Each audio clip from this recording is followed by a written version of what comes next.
Okay, so if the God is exactly the same, and the theology is just this three-point minimalist framework, worship God, be good, prepare for judgment, I'm struck by how direct this is. Very direct. If I'm understanding this right, there's no complicated pantheon of minor deities to keep track of. Nope. There's no concept of a Holy Trinity. There are no saints or priests you have to pray through as intermediaries. No intermediaries at all. It's just this direct, completely uncluttered line between the individual human being and the creator. But wait, if that's the only requirement, then Amin's claim in the text that Muslims consider historical figures like Abraham to be Muslims makes a weird kind of sense. Yeah, it does. Are they saying Abraham was literally practicing Islam centuries before it existed? Yes, but you have to distinguish between the theological definition and the historical definition here. Okay, unpack that for me. If you define the word Muslim literally as one who submits to the will of God, then logically, from the Islamic perspective, any of the great monotheistic patriarchs who worship the one God were, in essence, Muslims. Because they were submitting. Right, they were existing in a state of Islam. Now, Amin is careful to point out in his guide that using the word this way can cause a lot of friction today. Well, I can imagine. Yeah, it can sometimes confuse or even upset Jewish and Christian people who obviously claim figures like Abraham and Moses for their own specific traditions. Right, he specifically says it risks causing confusion if you just drop that into a casual conversation without explaining it. He does. He clarifies that while the term can be applied conceptually to people who lived long before the 7th century, Muslims acknowledge that the practical everyday usage of the word Muslim changes after the revelation of their holy book, the Quran. So the definition shifts. Exactly. After the Quran comes down, the term becomes specific to those who follow that final specific revelation. Okay, that makes sense. To use an analogy, you wouldn't call a practicing Christian in the year 300 AD a Muslim because their specific religious rituals and laws differed, even if they were worshiping the exact same creator. But the underlying philosophy that the true uncorrupted faith has always been simple submission to the Creator is exactly why Islam sees itself not as a new invention, but as the original religion of humanity. Which makes the faith highly accessible on a philosophical level. Absolutely. But here is where we have to pivot. Because it's one thing to agree with a three-point philosophy in your head. It is an entirely different thing to live it out in the messy real world. Yeah, theory versus practice. Exactly. How does a Muslim actually practice this minimalist theology? Amin details the 5 pillars of Islam, and he makes it clear that for any curious beginner, this is where the rubber actually meets the road. This is the framework. And that framework is rigid. If the 3 points of theology we just discussed are the philosophical foundation, the 5 pillars are the behavioral scaffolding of the faith. The scaffolding, I like that. They are the mechanisms that take a completely abstract belief in God and force it to become a tangible, physical reality in a believer's daily life. Let's walk through these pillars in detail because they are fascinatingly specific. Let's do it. Amin lists pillar number 1 as the declaration of faith, or the Shahada. This is a single sentence. It's stating, I declare that there is no God but God, and that Muhammad is the messenger of God. Right. That's the entry point, right? Like, Right. that's how you officially join the religion. That is the gateway.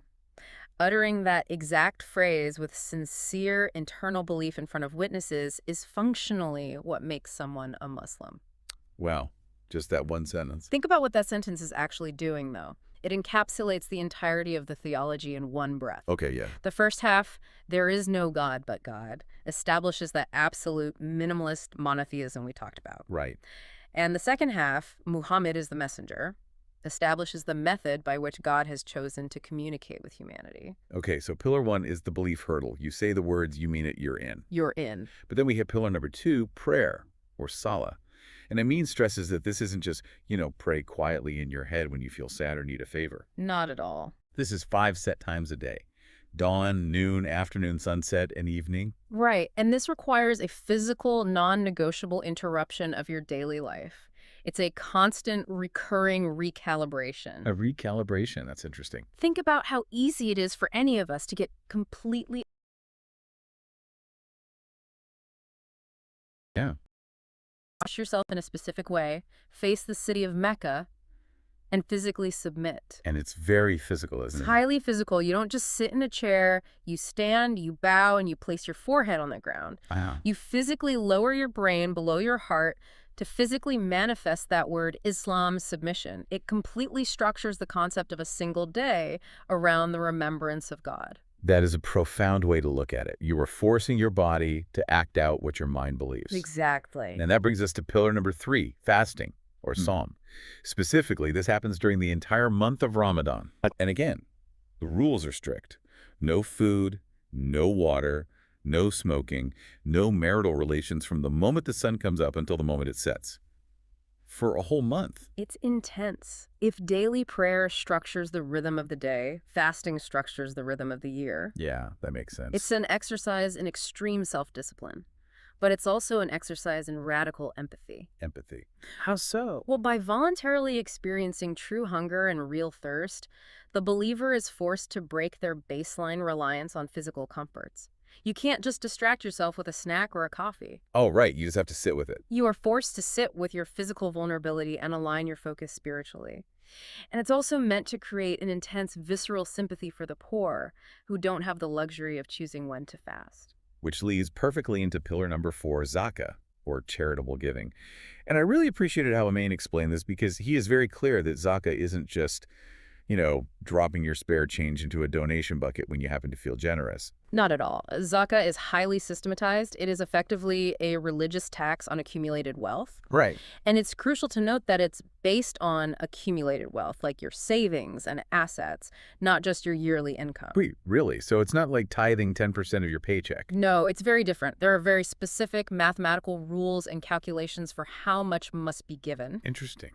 Traditionally, it's computed at 2.5% of a person's qualifying wealth that has been held for a full year.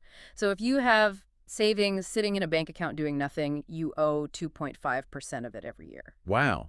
So it actually penalizes hoarding wealth. Exactly. The underlying economic philosophy is that wealth shouldn't just be hoarded. It needs to circulate in the community. And who gets the money?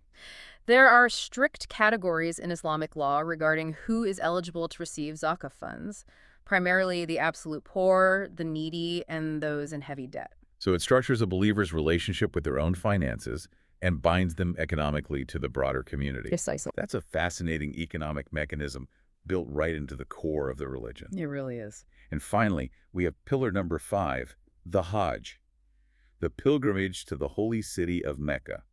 Now, Ami notes this is required once in a Muslim's lifetime, but there are important caveats. Right, it's not a blind mandate. It's only required if you are physically healthy enough to make the journey and if you're financially able to afford it without leaving your family destitute back home. Yeah, that's a key condition. And again, it is highly specific. It must be performed on very specific days in the Islamic calendar, participating in a set sequence of ancient rites. Yes, and Amin makes a very helpful distinction here for the beginner. He notes the difference between the Hajj and Umrah. Oh, yeah. I've heard that term. What's the difference? Umrah is visiting Mecca to pray at any other time of the year. Millions of people do Umrah. It's highly commendable, but it doesn't check the box for the Hajj pillar. Got it. Hajj happens once a year, all at the same time, with everyone performing the exact same rituals. Okay, looking at these 5 pillars, I have to ask, what stands out to you? Because reading this, I was struck by how incredibly action-oriented this is. It feels like being a Muslim is way less about simply agreeing with a nice philosophy in your head and much more about a relentless, structured routine. It's very structured. You have the daily action of prayer, the yearly action of fasting, the annual financial action of calculating your zakah, and the lifetime physical action of Hajj. Is the declaration of faith really the only purely mental requirement here while everything else is physical action? Yeah, you've hit on one of the most vital distinctions in religious studies, which is the difference between orthodoxy and orthopraxy. Okay, unpack those terms for me. Sure. Orthodoxy literally means correct belief. It focuses on intellectual agreement with dogmas. Christianity, for example, is historically very focused on orthodoxy. Do you believe Jesus died for your sins? Right. It's about what you accept to be true. Exactly. Orthopraxy, on the other hand, means correct action. It focuses on conduct, ritual, and law. Judaism is a great example of an orthopraxic religion. Okay, so where does Islam fall? Well, Islam certainly has orthodoxy. You must believe in the one God and the Prophet Muhammad, that's pillar 1. But it leans heavily into orthopraxy. So the action is what validates the belief. Yes. The belief is considered almost entirely theoretical until it is manifested through these specific physical and financial actions. So it's the idea that what you do shapes what you believe. Exactly. It's the idea that human beings are forgetful and prone to distraction. Yeah. By repeatedly performing these actions, bowing 5 times a day, feeling hunger for a month, you are constantly physically reinforcing the internal theology of submission. It's like building muscle memory, but for your soul. That is the perfect way to phrase it. And beyond the individual, think about the sociology of it. How so? It creates immense social cohesion. When a billion people around the planet are fasting at the exact same time or praying facing the exact same geographic coordinate 5 times a day, it creates a powerful, unified, global community. Wow, that's a powerful image. The Arabic word for this community is the ummah. They are bound together not just by shared belief, but by shared synchronized action.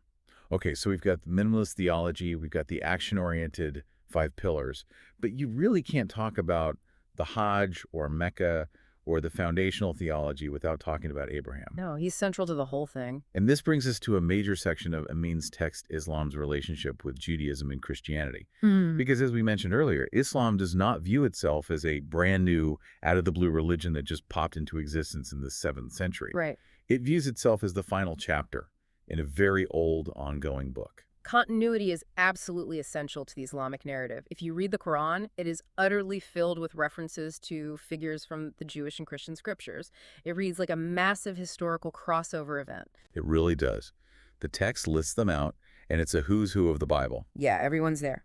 The Quran specifically mentions Enoch, Lot, King David, King Solomon, Job, Ezekiel, Jonah, Elijah, Elisha, John the Baptist, and Moses. And obviously Abraham. Right, who is central to the Hajj because Islamic tradition states he built the original Kaaba, that cube structure, in Mecca with his son Ishmael. Exactly. But I want to zero in on one specific figure here because the Islamic view of Jesus is fascinating, and I think it profoundly surprises a lot of people who assume the religions are totally at odds. It is often the biggest point of shock for non-Muslims when they first start learning about the faith. According to Amin's text, Jesus is highly revered. He is mentioned 29 times in the Quran. Muslims believe he was born of a virgin. Yes, that's a core belief. In fact, he points out that Mary is the only woman explicitly mentioned by her actual name in the entire Quran, which is an incredible sign of respect. It really is. They believe Jesus was deeply devout, that he performed miracles by God's permission, and that he was a major prophet. Yeah, here is the massive point of divergence. Yeah. Islam firmly, categorically states that Jesus worshipped God, but was not divine himself. Right. He was not God incarnate. And furthermore, the Quran states he was not actually crucified. Wait, not crucified. Right? It says God caused those trying to crucify him to think they had succeeded, but that God raised Jesus up to heaven instead. And right there is where the theological roads diverge sharply and permanently. The Islamic thesis is this: Islam honors the original revelations given to Moses in the Torah and to Jesus in the Gospel. Okay. It believes those original messages were true. However, Islam asserts that over the centuries, human beings altered, translated, and ultimately corrupted those original messages. And the primary example of that human corruption in the eyes of Islam is the deification of Jesus. Yes. So Muslims revere Jesus deeply, but to them, the Christian concept of the Trinity, the idea of God the Father, God the Son, and God the Holy Spirit, is viewed as historical corruption of what Jesus was actually preaching. Precisely. And if we connect this back to everything we've discussed so far, it makes perfect logical sense within their system. How do you mean? Think back to rule number 1 of the simple theology: worship only God. The absolute, indivisible oneness of God, what Islamic theology calls tawhid, is the non-negotiable core of the entire religion. Right, there is no God but God. Therefore, from an Islamic perspective, elevating any human being, even a great virgin-born prophet who performed miracles, to the status of the divine is the ultimate theological error. Because it breaks the only real rule. Exactly. Right. To associate partners with God, or to say God has a literal son, is a concept called shirk. And in Islamic theology, shirk is considered the gravest possible sin. Wow, okay.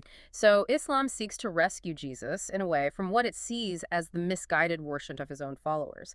It attempts to return him to his rightful status as a beloved human messenger of the one true God. And the crucifixion part. The denial of the crucifixion stems from the belief that God is just and powerful, and simply would not allow one of his greatest prophets to suffer such a humiliating, torturous defeat at the hands of non-believers. So if the Islamic view is that previous divine messages were corrupted by human intervention over time, someone had to deliver the final, uncorrupted correction, the ultimate update. Right, the final messenger. And that brings us to the messenger Muhammad and the actual historical origins of the movement. Amin gives us a brief history here, and we need to set the scene. It's Arabia, the year 570 AD. What exactly does this world look like? It is a highly complex, very volatile region. Amin describes the Arabian Peninsula as being sandwiched between three massive, powerful empires. Okay, who are the players? You have the Byzantine Empire to the north and west, which was deeply Christian. You have the Sasanian Empire to the northeast in what is now Iran, which was Zoroastrian. And you have the Ethiopian Empire to the south, across the Red Sea, which was also Christian. And right in the middle of all these superpowers is the Arabian Peninsula. Yeah, and the central part of it is just vast, inhospitable desert.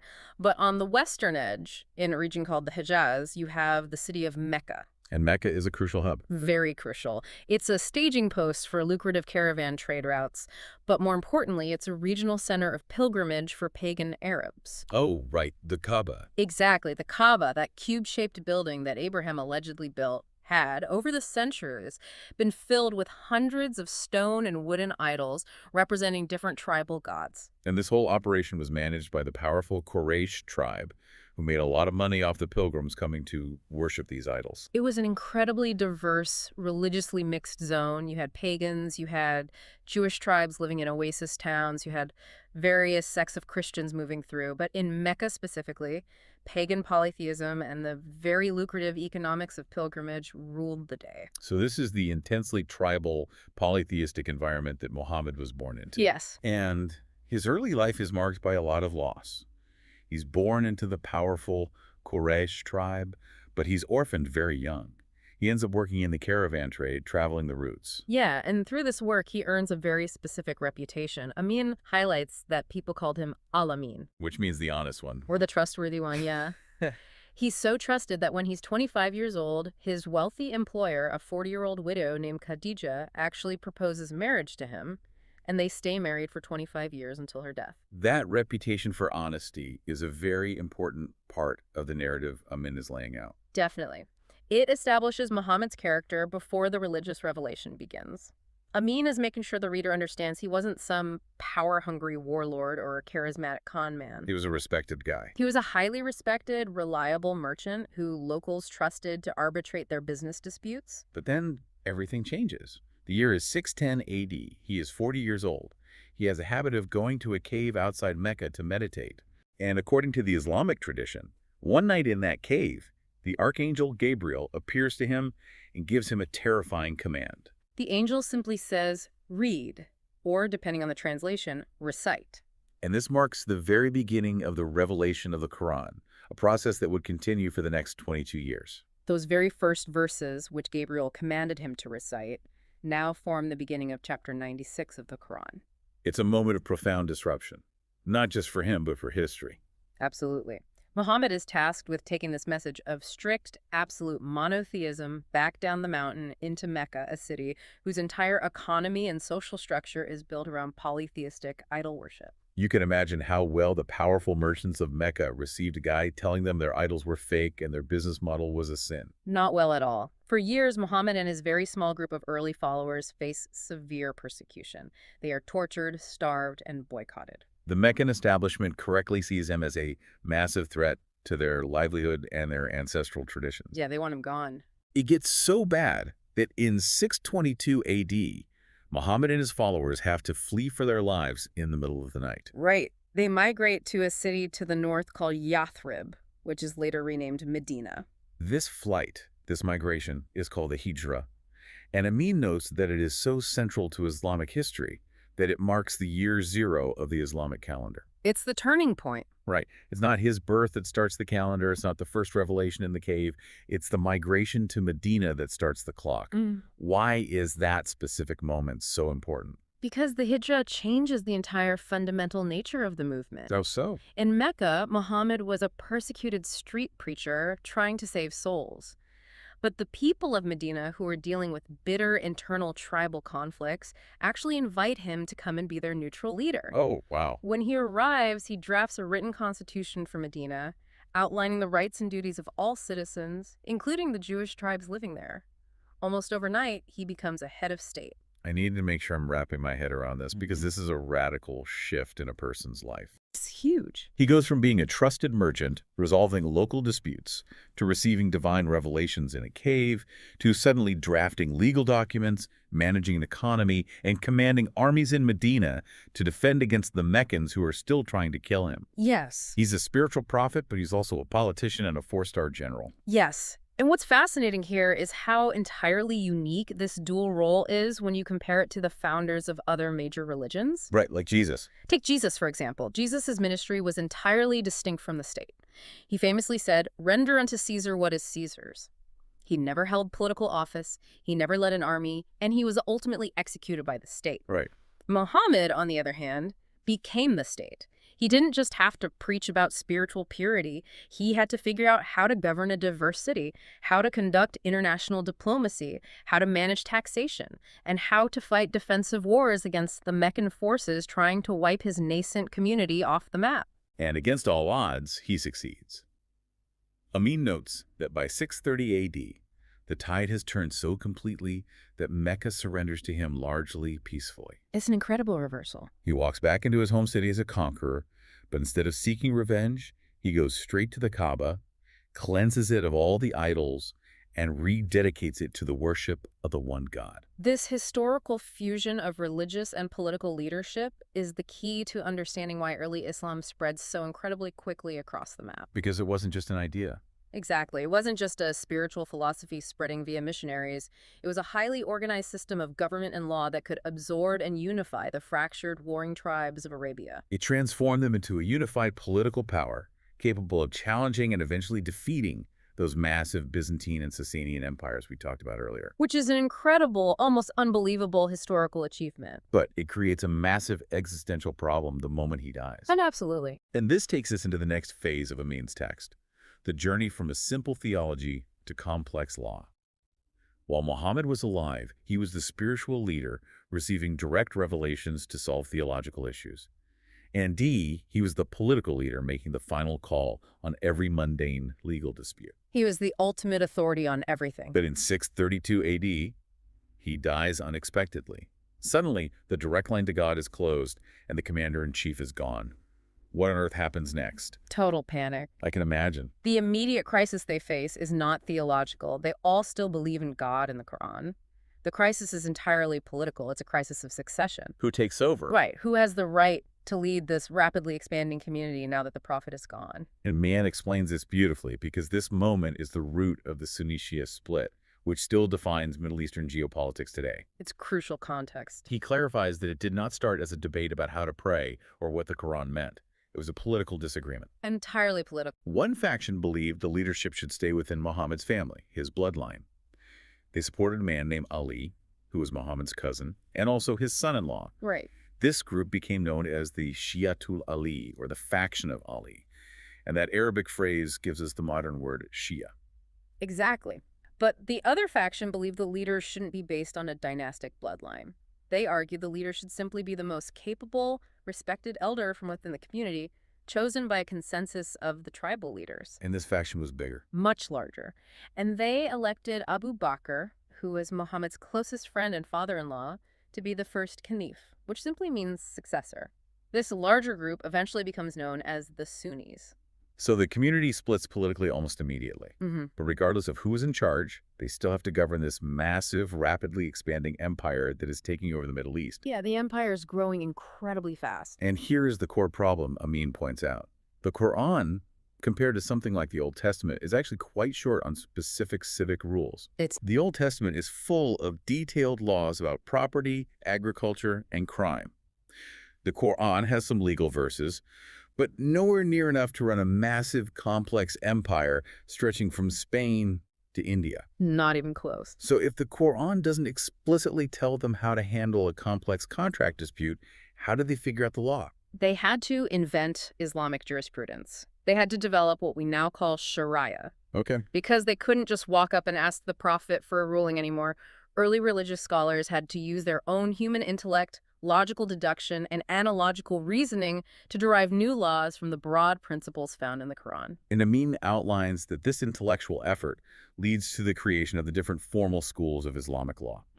He names four main ones for Sunnis Abu Hanifa, Malik, Shafi, and Hanbal, and one main one for Shias, named after Jafar. Right, the madhabs. But he includes a crucial detail here that I want to emphasize. He points out that unlike Roman church law and Catholicism, which was highly centralized and strictly codified by the Pope in Rome, Sharia was never centrally codified by a single authority. Which is huge. It means from its very inception, Islamic law is inherently pluralistic and open to differing human interpretations. There is no central pope of Islam. That's a really important distinction. The source gives a great practical of how this plays. All these theology use different methods of logical deduction. They often differ on specific. Like what? For instance, whether a man legally needs to ask his first wife's permission before taking a second wife. The legal ruling on that actually varies depending on which specific of the father. 770 AD, there was a major intellectual pushback. A group called the People of the Tradition. We shouldn't just be using our own flawed human logic and philosophy to make up laws for a divine religion. We need to base our laws on exactly what Muhammad said and did during his life. And this movement leads to the rise of something called the Hadith. Okay, what exactly is the Hadith? This is a monumental shift in how the religion operates. The Hadith are the recorded sayings, actions, and even the silent approvals of the Prophet Muhammad. So it's basically his biography in little snippets. Exactly. If the Quran is considered the literal, direct word of God, the Hadith are considered the recorded historical example of the perfect human life lived according to that word. Okay, I see. So if the Quran says pray, but doesn't explicitly say how to bow, the scholars look to the Hadith to see how Muhammad physically prayed. But wait, I have a major logistical problem with this. What's that? By 770 AD, Muhammad had been dead for over a century. These stories about what he said and did had just been passed down orally around campfires for generations. Right. Have you ever played the game Telephone? Things get distorted instantly. How on earth could they possibly know what he actually said 100 years ago? They were deeply aware of that exact problem, and Amin details the immense, almost unimaginable effort by scholars, most famously a man named Bukhari, to travel across the empire, collect hundreds of thousands of these oral traditions, and systematically authenticate them into written books. How do you authenticate a rumor from a century ago? It became an exhaustive, highly regulated science. They didn't just write down the story or the quote. The most important part of a hadith is actually the isnad, which is the chain of transmission. Chain of transmission. Yeah. They had to verify exactly who heard it from whom, going generation by generation, all the way back to an eyewitness who actually sat with the prophet. They'll give a bibliography of spoken word. Exactly. And then they rigorously assessed the biographical character and the memory of every single person in that chain. So they were doing background checks on dead people. Literally. If someone in the chain of transmission was known to be a liar in their business dealings, or if they were known to have a failing memory in their old age, or if the dates of their lives meant they couldn't possibly have met the person they claimed to hear it from, The whole thing gets thrown out. the hadith was thrown out entirely or legally classified as weak. Only traditions with an unbroken chain of highly reliable, honest transmitters were classified as authentic. Okay, I think I'm starting to understand how this all fits together. Tell me if this analogy works. Let's hear it. If the Quran is the Constitution, the founding, unchangeable bedrock document, then the Hadith are kind of like the centuries of Supreme Court rulings. Oh, that's a brilliant analogy. You have a simple founding text, but you need thousands of supplementary texts, precedents, and historical contexts to figure out how to actually apply those broad constitutional principles to complex, everyday situations in a running society.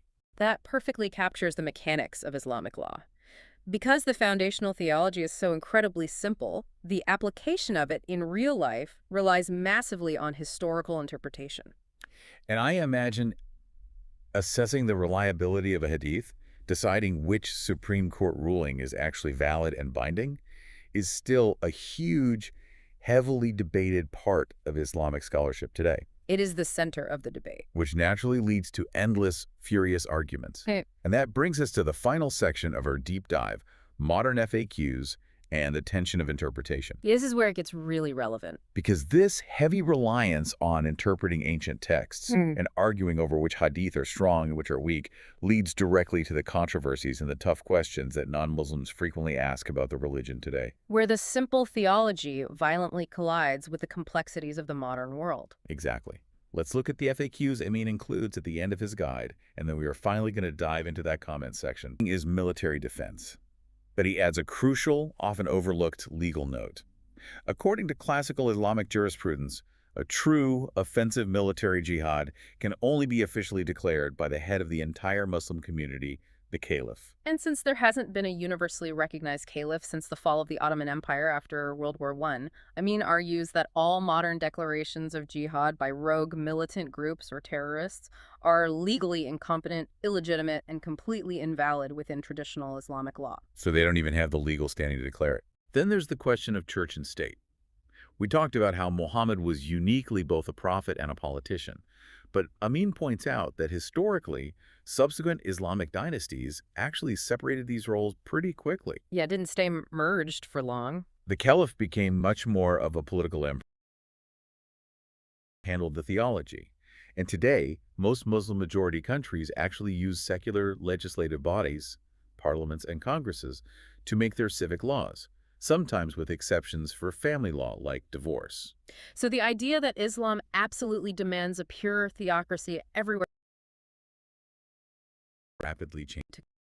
We started this deep dive by marveling at how simple and accessible the foundational theology of Islam is. Just 3 basic rules. Yeah, worship God, be good, Judgment Day. But history shows us that human beings rarely leave things simple for long.